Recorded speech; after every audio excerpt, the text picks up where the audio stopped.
حدیث شریف میں ہے کہ سورۃ الرحمن میں اللہ تعالیٰ نے اپنے بندوں سے دل لگی فرمائی، 4 دعوے کیے ہیں۔ الرحمن علم القرآن خلق الانسان علمہ البیان۔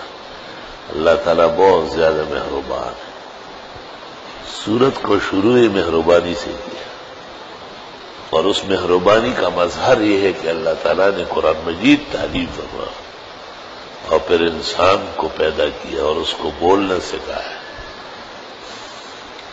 عجیب بات ہے کہ صفت رحمان کا مظہر قرآن شریف ہے۔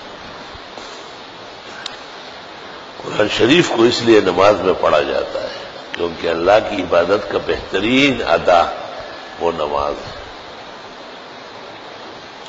بہت زیادہ توجہ سے نماز پڑھنا چاہیے اور بہت پابندی سے کرنا چاہیے، کیونکہ نماز حقیقت میں ایمان متشکل ہے۔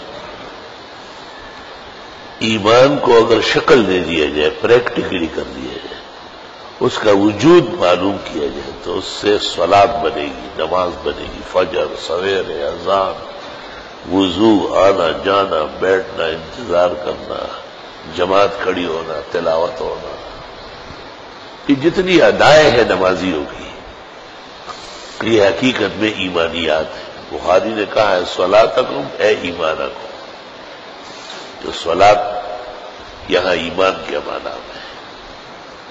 تو علماء کہتے ہیں کہ ایمان تو اعتقاد ہے اور صلاۃ عمل ہے، تو کہتے ہیں عقیدے کو بھی شکل میں دیکھنا چاہتے ہیں نا، کہ کوئی شخص کہے کہ عقیدہ کیسے دکھاؤ گے، تو کہو نماز پڑھو، اور جب نماز پڑھے گا تو کہا فجر کی پابندی کرو۔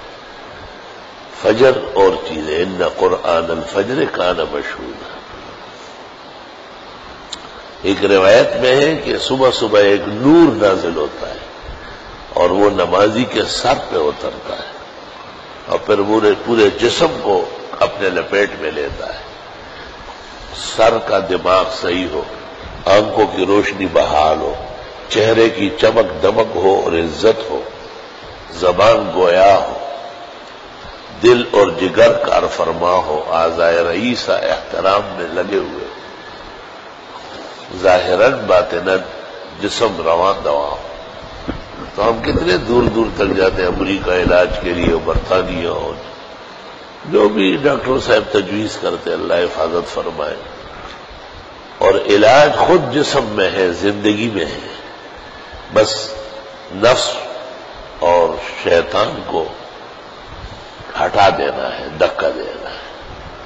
نرم گرم بستر چھوڑ کر اور نماز کے لیے تیار ہونا اور جماعت میں کھڑا ہونا بہت بڑا امتحان ہے، مومن کے لیے کچھ بھی نہیں ہے۔